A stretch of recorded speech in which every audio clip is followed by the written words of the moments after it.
nombre del Padre, y del Hijo, y del Espíritu Santo. Amén. Dios te salve María, llena eres de gracia, el Señor es contigo. Bendita tú eres entre todas las mujeres, y bendito es el fruto de tu vientre Jesús. Santa María, Madre de Dios, ruega por nosotros pecadores, ahora y en la hora de nuestra muerte. Amén. Gloria al Padre, y al Hijo, y al Espíritu Santo, como era en el principio, ahora y siempre, y por los siglos de los siglos. Amén. San Ignacio de Loyola ruega por nosotros.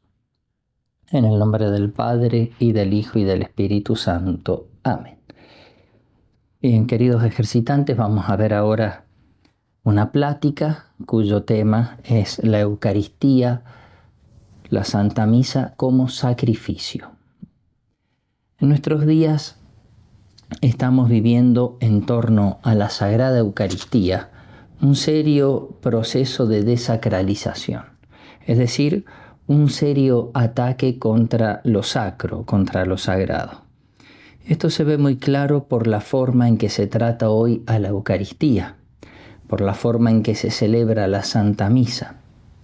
Y esto es fruto del llamado progresismo teológico, al cual San Juan Pablo II ha denunciado y del que hizo una brillante descripción ante los obispos franceses en el año 1980. El progresismo, a su vez, proviene del modernismo, que olvida, o peor aún, niega que la Santa Misa es principalmente sacrificio, haciendo hincapié en que estamos frente a una mesa o que nos encontramos en un banquete o en una fiesta, etc. Y así se va desvirtuando y perdiendo el sentido de lo sagrado, lo santo del sacrificio de la misa. Y hoy en día, ¿cómo se celebra la Santa Misa? Lamentablemente hay misas que parecen festivales. Guitarras eléctricas, bajos, baterías, panderetas, bailes.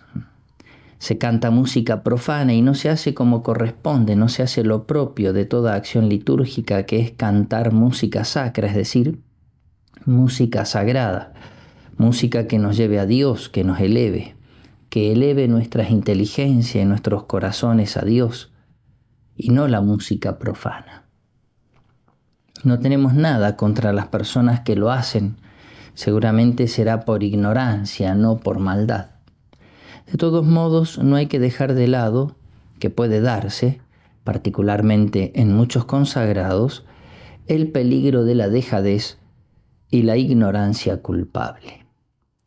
No debemos olvidar que en la liturgia todo debe ayudarme a elevar la mente, a elevar el alma a Dios, principalmente durante la Santa Misa.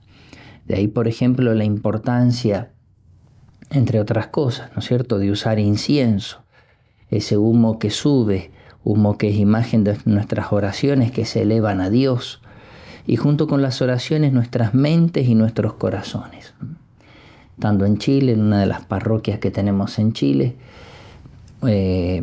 llamaba la atención que venía a participar de la Santa Misa una familia que no era de la parroquia, y venían a la misa porque la niña, la hija de esa familia, de ese matrimonio, le gustaba ir a la misa de la parroquia porque le atraía ver el incienso, el humo del incienso que subía hasta el cielo, desde el altar hasta el cielo. Y junto con ese humo nuestras oraciones, nuestras intenciones, nuestros seres queridos, nuestras peticiones. Un gesto, un signo. Por eso, queridos hermanos, tenemos que estar atentos. Hoy hay una gran confusión. ¿Qué es lo que ha pasado? Que hemos llegado a este punto de desacralización. Lo que ha sucedido es que se ha perdido el sentido del misterio. En el fondo se ignora lo que sucede en la Santa Misa. Se ha dejado de lado lo que enseña la verdadera teología católica sobre la esencia de la misa. Es decir, que la misa es sacrificio.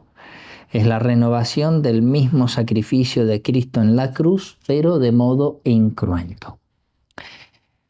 Es la Santa Misa el perenne memorial de la pasión de Jesucristo. Por ella nos habla Jesucristo de su sacrificio cada momento, renovándolo ante nuestros ojos y llamándonos a participar de sus copiosos frutos. La misa es sacrificio.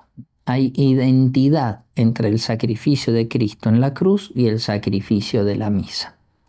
El sacrificio de la misa es el mismo sacrificio de la cruz, porque se trata, en primer lugar, de la misma víctima.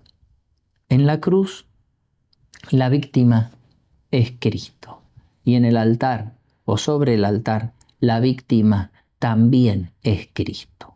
¿Cuál fue el sacrificio de Cristo en la cruz? Dar la vida por cada uno de nosotros, derramando toda su sangre hasta la última gota.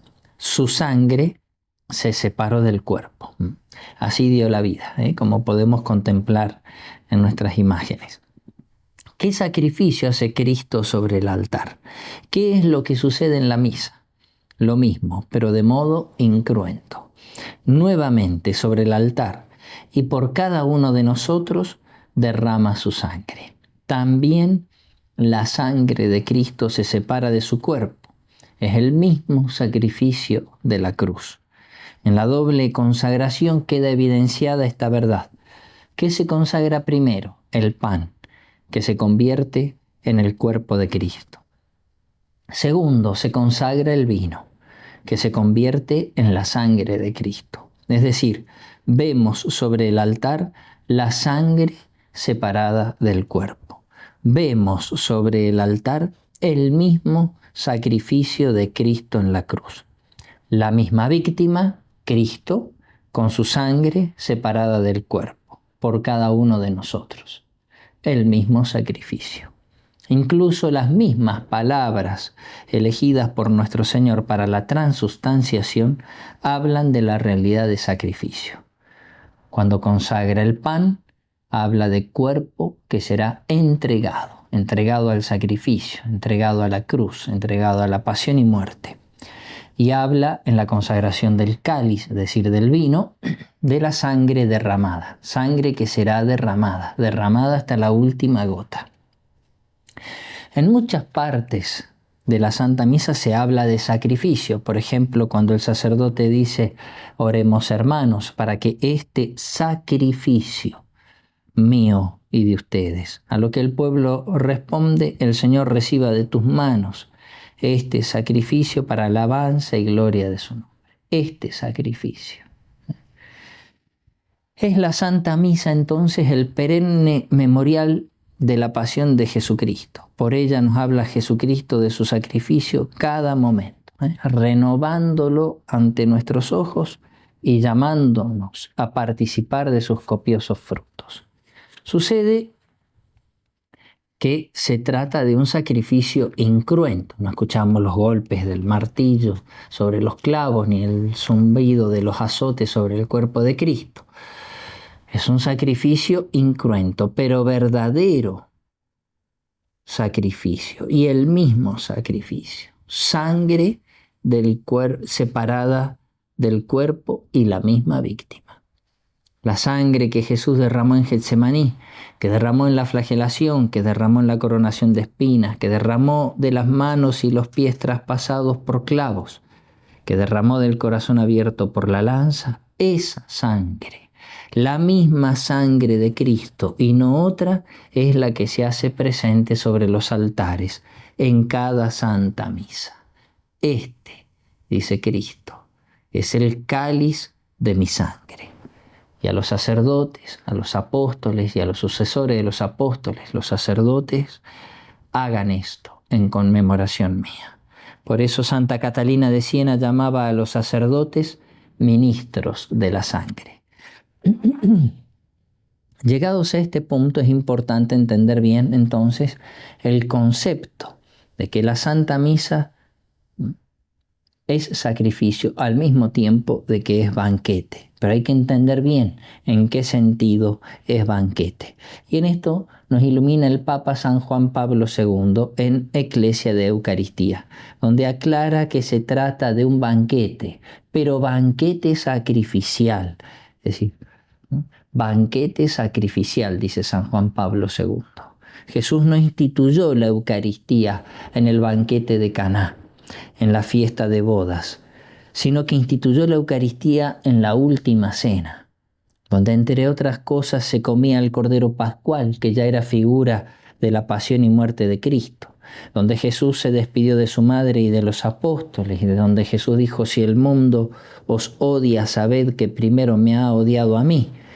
Ha llegado la hora, donde en la última cena, donde Jesús sufrió la traición de Judas, ay de aquel por quien será entregado el Hijo del Hombre, donde Jesús se turbó interiormente por esa traición del amigo, donde Jesús anunció las negaciones de Pedro y el abandono de todos sus apóstoles.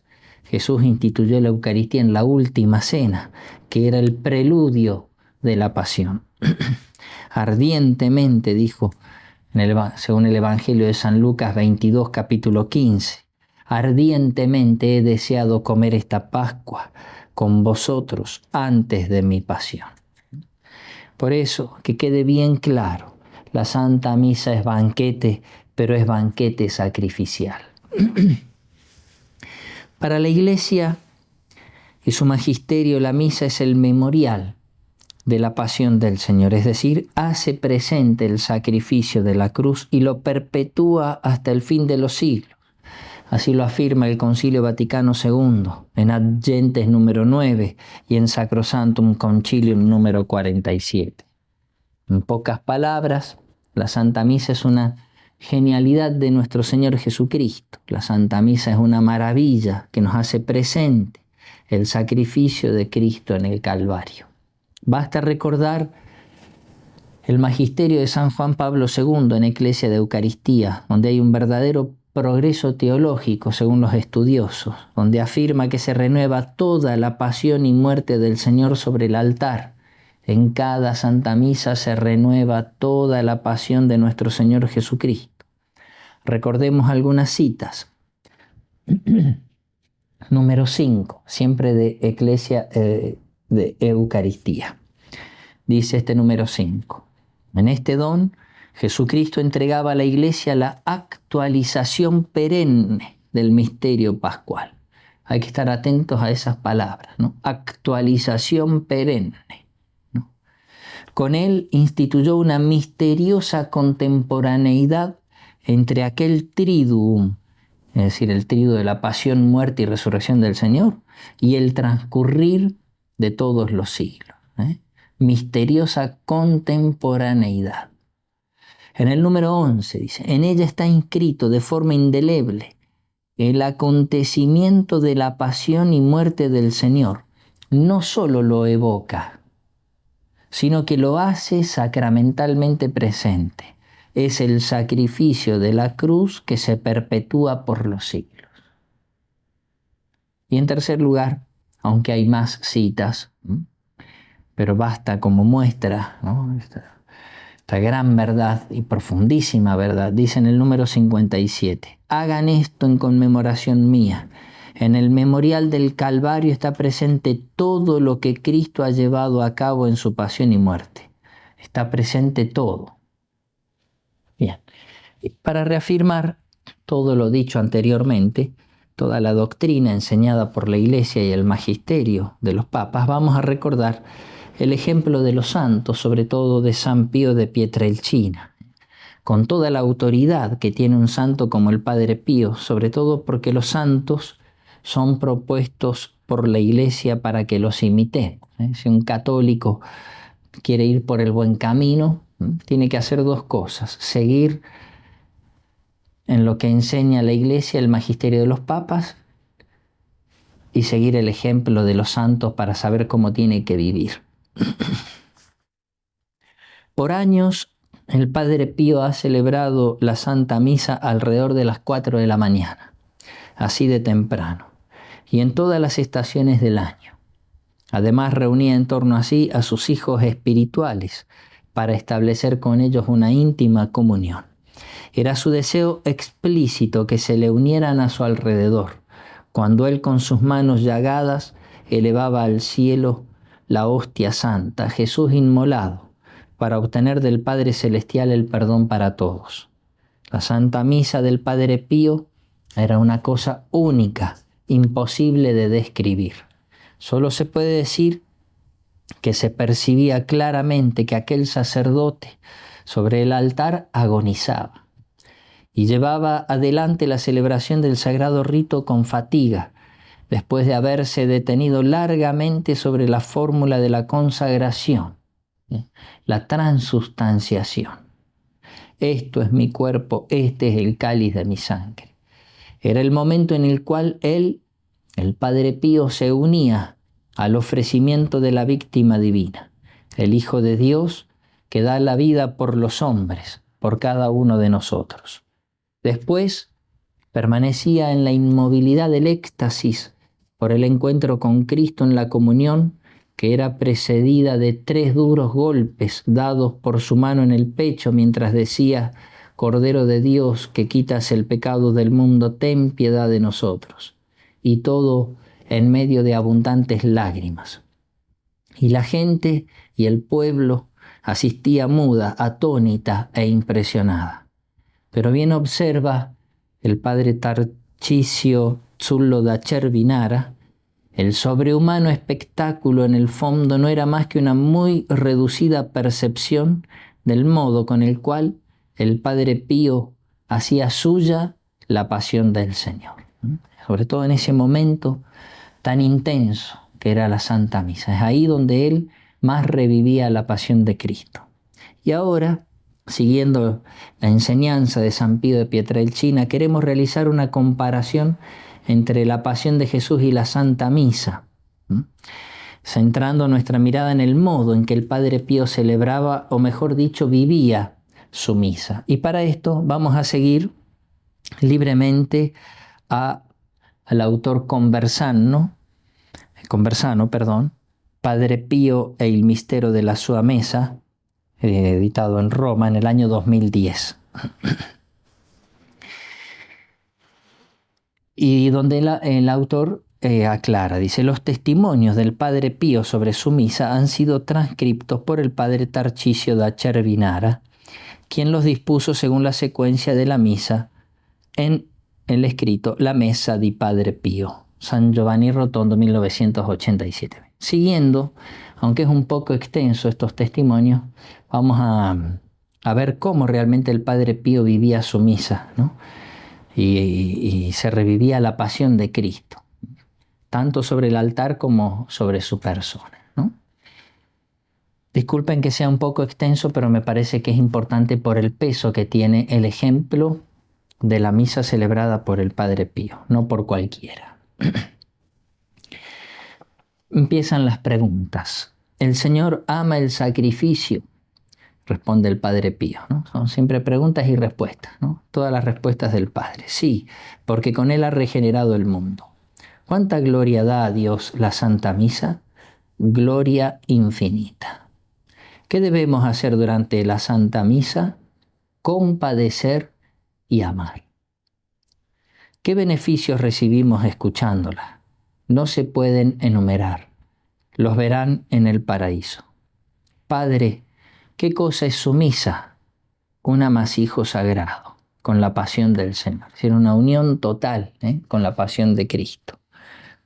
Mi responsabilidad es única en el mundo. ¿Qué cosa debo leer en su misa? Todo el Calvario. Impresionante las respuestas del Padre, ¿no? Para considerarlas después. Padre, dígame todo aquello que sufre en la Santa Misa. Responde el Padre Pío. Todo aquello que ha sufrido Jesús en su pasión. De modo inadecuado, lo sufro también yo, en la medida que es posible a una criatura humana. Y esto a pesar de mi falta de mérito por su sola bondad. Padre, ¿cómo podemos conocer su pasión? Conociendo la pasión de Jesús. En la de Jesús encontrarán también la mía. Y así vienen como distintos capítulos, breves capítulos, ¿no? Desde el signo inicial de la cruz hasta el ofertorio nos encontramos en Getsemaní, donde Jesús está en agonía. Siguen las preguntas. Lo he visto temblar mientras subía los escalones del altar. ¿Por qué? ¿Por aquello que debía sufrir? Responde el Padre. no por aquello que debía sufrir, sino por aquello que debía ofrecer.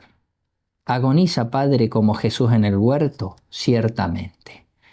¿Viene también un ángel a confortarlo al igual que a Jesús? Sí. ¿Qué fiat o qué hágase pronuncia?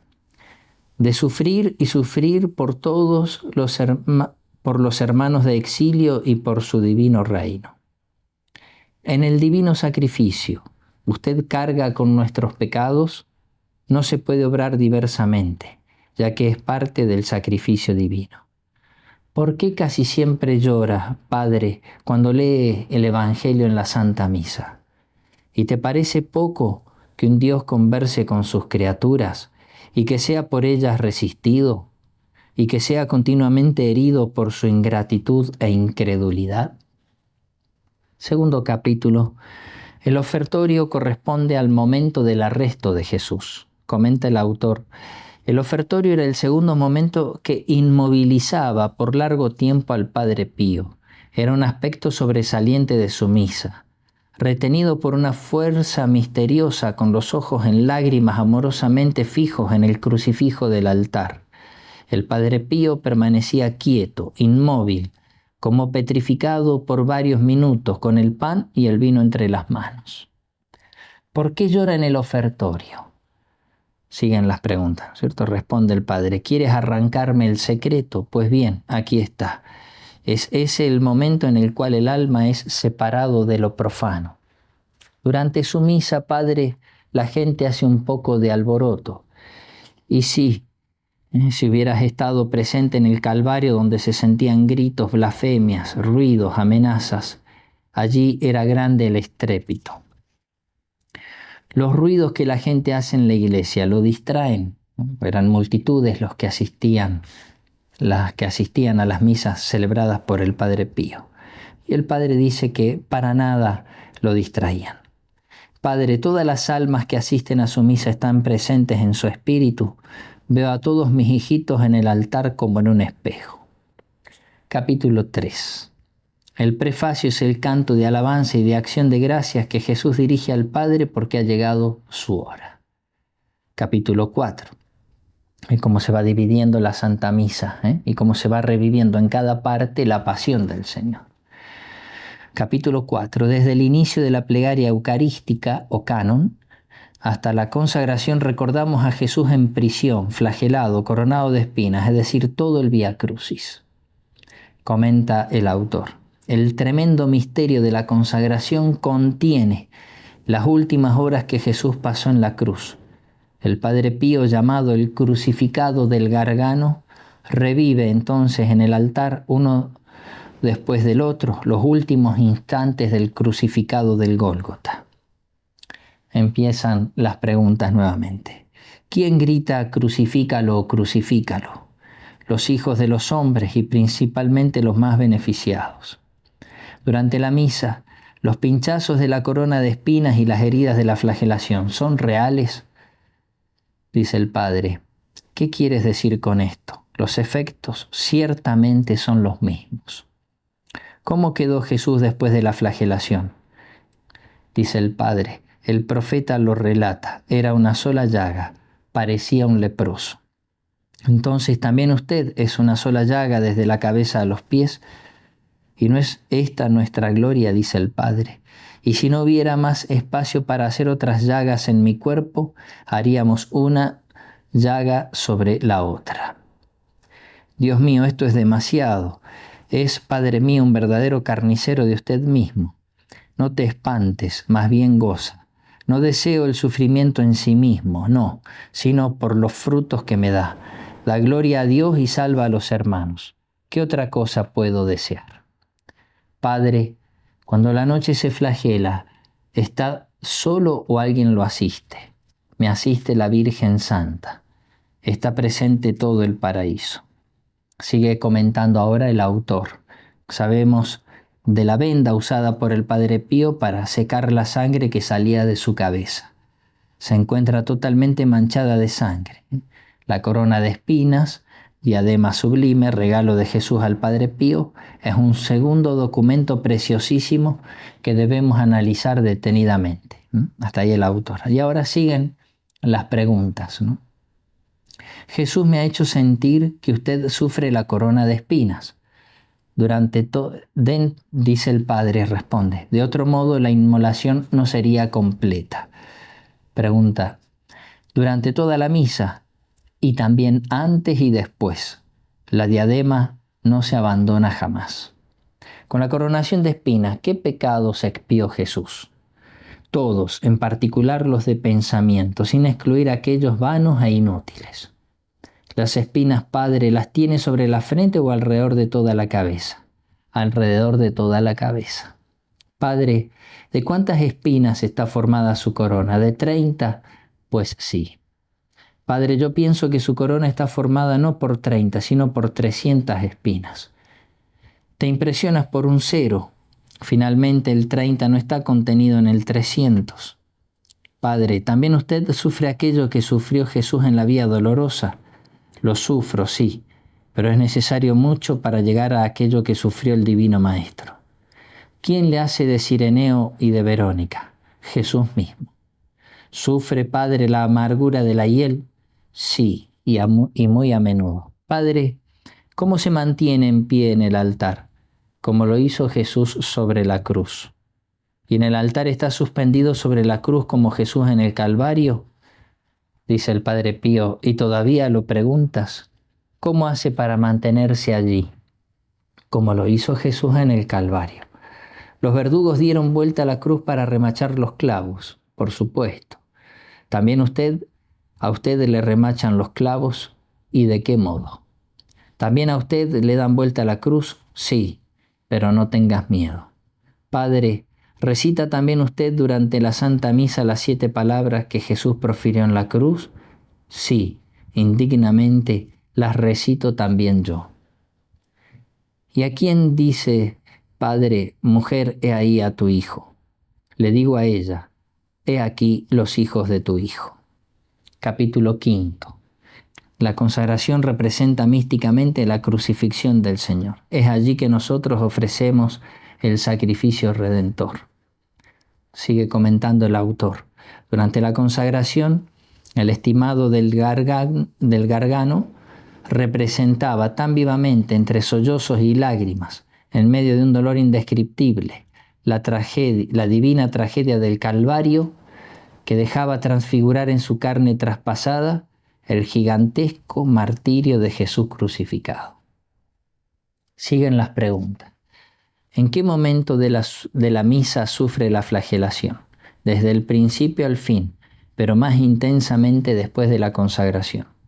¿Sufre la sed y el abandono de Jesús? Sí. ¿En qué momento sufre la sed y el abandono? Después de la consagración. ¿Hasta qué momento sufre el abandono y la sed? Ordinariamente hasta la comunión. Jesús crucificado tenía las entrañas consumidas, di más bien abrasadas. ¿De qué cosa tenía sed Jesús crucificado? Del reino de Dios. Ahora vuelve a hacer un comentario el autor. La misma sed incendiaba el alma del Padre Pío. Eran horas estas extremadamente áridas. Ni siquiera una astillita de consolación caía en el corazón abrasado del Padre Pío. Siguen las preguntas. Me ha dicho que se avergüenza de decir, busqué en vano quien me consolase. ¿Por qué? Porque de frente a aquello que sufrió Jesús, nuestros padecimientos, como verdaderos culpables que somos, empalidecen. ¿De frente a quién se avergüenza? De frente a Dios y a mi conciencia. Los ángeles del Señor no lo confortan sobre el altar en el cual se inmola, yo no los siento. Si el consuelo no desciende en su espíritu durante el divino sacrificio, y usted, al igual que Jesús, sufre el abandono total, nuestra presencia es inútil. La utilidad está de parte de ustedes. Deberíamos entonces decir inútil la presencia de la dolorosa, de Juan y de las piadosas mujeres a los pies de Jesús agonizante. ¿Por qué, Padre, no nos cede un poco de su pasión? Las joyas del esposo no se regalan a nadie. Dígame, ¿qué puedo hacer para aliviar un poco su calvario? Aliviarlo, di más bien para hacerlo más pesado. Es necesario sufrir. Es doloroso asistir a su martirio sin poder ayudar. También la dolorosa tuvo que estar presente. Para Jesús, en verdad, fue más confortante tener una madre doliente que una indiferente. ¿Qué hacía la Virgen a los pies de Jesús crucificado? Sufría al ver sufrir a su Hijo. Ofrecía sus penas y los dolores de Jesús al Padre Celestial por nuestra salvación. No se lo pido por curiosidad. ¿Cuál es la llaga que más lo hace sufrir? La cabeza y el corazón. Comenta el autor. Aquello que el Padre Pío ofrece en la celebración de la Santa Misa es proporcional a aquello que sufre. Siguen las preguntas. ¿Por qué sufre tanto en la consagración? Porque propiamente allí sucede una nueva y admirable destrucción y creación. Dígamelo, ¿por qué sufre tanto en la consagración? Los secretos del sumo rey no se revelan sin quedar profanados. Me preguntas por qué sufro, no lagrimitas, sino más bien torrentes de lágrimas quisiera derramar. ¿No reflexionas en el tremendo misterio? Un Dios víctima de nuestros pecados, y nosotros somos sus carniceros. Capítulo 6. La doxología corresponde al grito de Jesús: Padre, en tus manos encomiendo mi espíritu. El sacrificio es entonces consumado y aceptado por el Padre. Los hombres volvemos a estar unidos y es por eso que rezamos Padre Nuestro. Capítulo 7. La fracción del pan indica la muerte de Jesús y la inmixtión su resurrección. Siguen las preguntas. ¿También usted muere en la Santa Misa, místicamente en la Santa Comunión? ¿Es por vehemencia de amor o de dolor que padece la muerte? Por lo uno y por lo otro, pero más por amor. En la comunión padece la muerte, entonces deja de estar al pie del altar. ¿Por qué? También Jesús estuvo muerto en el Calvario. Ha dicho Padre que en la comunión la víctima muere. Lo colocan en los brazos de María, de San Francisco, respondió. Comenta el autor. No faltaba al Serafín del Gargano, al Padre Pío, la visión escatológica de la Eucaristía. De hecho decía, si los apóstoles con los ojos de la carne han visto tanta gloria, ¿cuál será la gloria que veremos en el Hijo de Dios, en Jesús, cuando se manifestará en el paraíso? Siguen las preguntas. ¿Qué unión tendremos en el cielo con Jesús? La Eucaristía nos da una idea. Capítulo 8. La comunión es el momento supremo de la pasión de Jesús. Sigue comentando el autor. Encorvado sobre el altar y con las manos estrechadas al cáliz, teniendo al Señor en el corazón, el serafín de Pietrelcina, sin hacer caso del tiempo, permanecía largos momentos con Jesús. Siguen las preguntas. ¿Qué es la Santa Comunión? Es pura misericordia interna y externa. Toda ella es un abrazo. Ruega a Jesús que se manifieste también sensiblemente. ¿Qué hace Jesús en la comunión? Se deleita en su criatura. La comunión es una incorporación, es una fusión. Como dos cirios que se funden juntos y ya no se distinguen. Cuando se une a Jesús en la Santa Comunión, ¿qué debemos pedir al Señor? Que también yo sea otro Jesús, todo Jesús, siempre Jesús. ¿Por qué llora Padre cuando comulga? Si la Iglesia emite un grito, tú no despreciaste el útero de la Virgen, hablando de la Encarnación, ¿qué decir de nosotros miserables? Incluso en la comunión sufre, es el punto culminante. Después de la comunión, ¿continúan sus sufrimientos? Sí, pero son sufrimientos amorosos. En esta unión, Jesús no lo consuela, sí, pero no deja de estar en la cruz. ¿Cuánto ama a Jesús? El deseo es infinito, pero en la práctica, ay de mí, diría que 0, y no me avergüenzo de ello. Capítulo 9. La bendición final marca a los fieles con la cruz, la cual es un signo distintivo y un escudo protector contra el maligno. comenta el autor. Terminaba la misa, pero no se acababa en el corazón del estigmatizado del Gargano el deseo de permanecer crucificado en el altar. Pregunta: ¿desea celebrar más de una misa al día? Si estuviera en mi poder, no bajaría jamás del altar. Comenta el autor. No pudiendo permanecer siempre enclavado en el altar, el excepcional liturgo, así lo llama al Padre Pío, transformaba su misma persona en altar con la intención de hacer visible en todo momento la pasión de Jesús. Me ha dicho que el altar lo lleva con usted, responde el Padre Pío. Sí, se verifica entonces aquel dicho del apóstol, llevando en mí la mortificación de Jesús.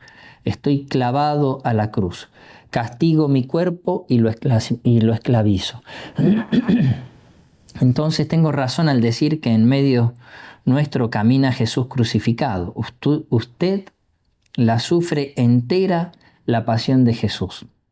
Sí, por su bondad y condescendencia, en la medida en que es posible a una humana criatura. ¿Y cómo puede trabajar con tantos dolores? Yo encuentro mi descanso en la cruz. Último capítulo de este estudio y de estas conclusiones hechas por este fraile que fue testigo del Padre y que habló tantas veces con él y que ordenó de estas maneras estas preguntas al Padre Pío sobre la Santa Misa. Capítulo 10 y último: la Virgen asiste a cada misa. Padre, ¿cómo debemos escuchar la Santa Misa? Del mismo modo que asistieron a ella la Santísima Virgen y las piadosas mujeres, como asistió San Juan al sacrificio eucarístico y al sacrificio cruento de la cruz. ¿Asiste la Santísima Virgen a su misa? Respuesta a esta última pregunta. ¿Y piensas tú que la mamá, es decir, que la madre, no se interesa del hijo? Bien. Grande, muy grande, infinitamente grande es el misterio de la Santa Misa, el misterio del santo sacrificio de la misa. Así lo testimonia el Padre Pío. El Padre Pío enseñó que la Santa Misa es la renovación del sacrificio de Cristo en la cruz.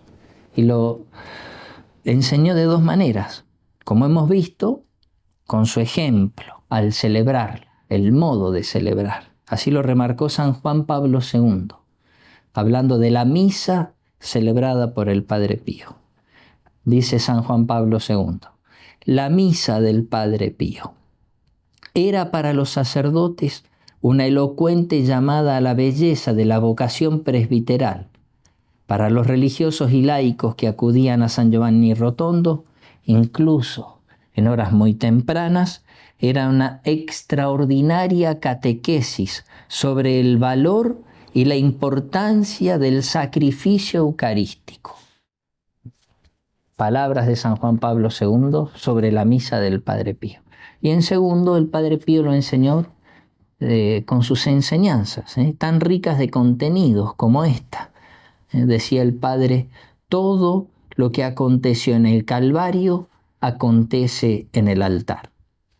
Y siguiendo con sus enseñanzas, hablando sobre todo contra la desacralización de la misa y de la liturgia, tomado de sus cartas a su director espiritual, encontramos dos visiones en las cuales el mismo Jesús se expresa con gran dolor por el descuido con respecto a la Eucaristía y por la desacralización, sobre todo de parte de sus ministros, es decir, de los sacerdotes, de los obispos.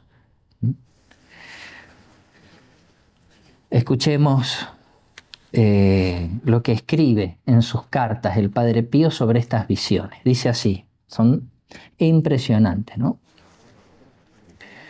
Y es Jesús a quien el Padre Pío ve, ¿no? Y es el mismo Jesús el que expresa el dolor por la desacralización. Dice, mi corazón está olvidado. Son palabras de Jesús. Ninguno tiene cuidado de mi amor. Yo estoy siempre apenado. Es la visión que tiene el Padre Pío, ¿no? Sigue diciendo Jesús. Para muchos, mi casa se ha convertido en un salón de diversiones. también mis ministros, que yo siempre he mirado con predilección, que siempre he amado como a las pupilas de mis ojos.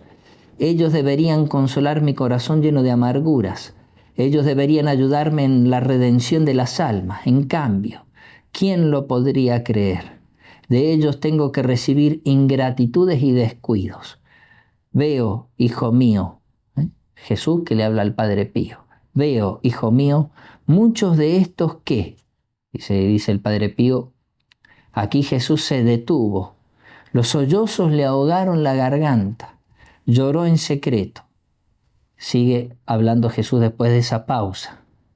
Bajo hipócritas apariencias me traicionan con comuniones sacrílegas, pisoteando las luces y las fuerzas que continuamente les doy a ellos. Jesús continuó todavía a lamentarse. Dice el Padre Pío, Padre mío, cómo me duele ver llorar a Jesús. Sigue el Padre Pío en una de sus cartas. Mi estimado Padre, yo todavía estaba en la cama el viernes por la mañana, está hablando del 28 de marzo de 1913, cuando el Señor Jesús se me apareció.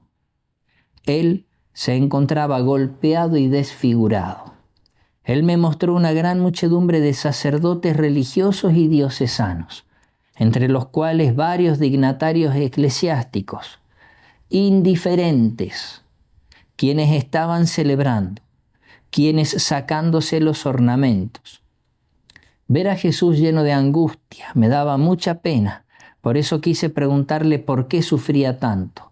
Él no me contestó, pero su mirada se dirigió a aquellos sacerdotes y poco después, horrorizado y como si estuviera cansado de mirar, retiró la mirada y en cuanto la dirigió hacia mí, yo noté con gran horror 2 lágrimas que corrían sobre sus mejillas. Se alejó de aquella muchedumbre de sacerdotes y con una gran expresión de disgusto sobre su rostro, gritando, carniceros, es decir, macellai en italiano, carniceros, por el modo de celebrar la misa, por el modo de tratar la Eucaristía, por el modo de tratar su cuerpo y su sangre. Salió gritando Cristo diciendo, macellai, carniceros. Entonces él me dijo, sigue diciendo el Padre Pío, que Jesús le dijo, hijo mío, no creas que mi agonía ha sido de 3 horas, no, yo estaré debido a las almas que amo en agonía hasta el fin del mundo. Durante el tiempo de mi agonía, hijo mío, nadie puede dormir. Mi alma va buscando alguna gota de piedad humana, pero ellos me dejan solo bajo el peso de la indiferencia. La ingratitud de mis ministros hace más pesada mi agonía. Ellos responden mal a mi amor. El tormento que más me aflige es que estos, a su indiferencia, agregan el desprecio y la incredulidad, la falta de fe en la presencia real de Jesucristo, la indiferencia, la ingratitud. Sigue diciendo Jesús, ¿cuántas veces estuve allí para fulminarlos? Pero yo me detuve por los ángeles y por las almas enamoradas de mí. Escribe a tu padre y cuéntale lo que has visto y has escuchado esta mañana. Dile que muestre tu carta al padre provincial. Jesús continuó hablando, pero aquello que me dijo no lo podré revelar a ninguna criatura de este mundo. Esta aparición me causó un dolor enorme en el cuerpo, pero mucho más grande fue en el alma, que por todo el día quedé postrado y pensé que me moría. Lamentablemente, Jesús tiene razón de lamentarse de nuestra ingratitud. Esta es una carta que el Padre Pío escribió a su director espiritual, Fray Agostino de San Marco in Lamis, el 7 de abril de 1913. Bueno, y de su manera de celebrar ya hemos hablado, pero escuchemos lo que dijo San Juan Pablo II el día de su canonización, el 17 de junio del 2002. La misa del Padre Pío. Los fieles que se congregaban en torno a su altar quedaban profundamente impresionados por la intensidad de su inmersión en el misterio, primero, y segundo, y percibían que el Padre participaba personalmente en los sufrimientos del Redentor. Bien, Ahora, para concluir la aplicación a nuestras vidas de toda esta doctrina, todos estos ejemplos, de todas estas enseñanzas. Esto también se tiene que percibir en todos los sacerdotes que celebran la Santa Misa y también en todas las religiosas y laicos que participan del santo sacrificio de la misa. Se tiene que aplicar en nosotros eso que el Papa San Juan Pablo II remarca de San Pío de Pietrelcina. En primer lugar, la inmersión en el misterio y en segundo lugar, la participación en la pasión del Señor, en los sufrimientos del Redentor. Esto lo tienen que tener bien en claro los fieles laicos, que además tienen que tener mucha paciencia ante los desórdenes que se cometen en la liturgia, porque esos desórdenes, como en los otros aspectos de la teología y por lo tanto de la pastoral, normalmente comienzan por los sacerdotes y las religiosas, y no por los laicos. Los primeros en dar mal ejemplo o enseñar errores somos los pastores y los religiosos y religiosas, como quienes celebran la Santa Misa en la playa en traje de baño y hojotas, o como aquel que celebró la Santa Misa sobre una colchoneta flotando en el mar, o aquel otro que celebró la Santa Misa sobre una montaña de basura, otros bailando salsa y otros miles de ejemplos aberrantes, machelay o carniceros, como dijo el mismo Cristo. Por eso en estos tiempos de confusión es importante tener las ideas bien claras, no confundir aserrín con pan rallado ni gordura con hinchazón. Tenemos que estar bien atentos, ojo, cuidado, atención, porque esto no es un juego. Se trata de la Santa Misa y la misa es lo más sagrado. En ella se da la presencia real de Cristo. En la misa se renueva el sacrificio de Cristo en la cruz. Los sacerdotes tenemos que celebrar la Santa Misa de la manera más digna posible. Y las religiosas y los laicos también pueden participar dignamente, sin perder el sentido de lo sacro, de lo sagrado. ¿Y de qué manera los laicos pueden participar y pueden ayudar? De muchas maneras, y pueden hacer mucho. En primer lugar, con el propio ejemplo. En el modo de participar con recogimiento, ese saber arrodillarse en los momentos indicados, sobre todo en el momento de la consagración, en el momento de la transustanciación. Las palabras conmueven, pero los ejemplos arrastran. Un sacerdote de nuestro instituto recordaba cómo cuando él era niño iba a misa acompañado de su papá y una de las cosas que más lo impresionaba era ver a su padre arrodillado, con las manos apoyadas en la cabeza, rezando en silencio y con recogimiento. Ese ejemplo no se lo olvidó nunca. En segundo lugar, pueden colaborar los laicos, por ejemplo, con la limpieza y el orden de la iglesia. Qué hermoso y buen ejemplo es entrar en una iglesia y encontrar todo limpio. La casa del Señor, ordenada y limpia. También pueden ayudar con el canto, participando en coros, formando coros de niños, con lo cual también se va formando a los hijos y a los niños desde pequeños en la liturgia, haciéndoles entender la importancia de lo que son las cosas sagradas. En cuarto lugar, con la organización de la liturgia, participando en distintos oficios litúrgicos, como lectores, como hacer la guía de la Santa Misa, o presentar las ofrendas, o pasar la colecta. También con la limpieza de los ornamentos, de los cálices, de los candelabros, de los ajuares litúrgicos, los purificadores, los corporales, los manutergios.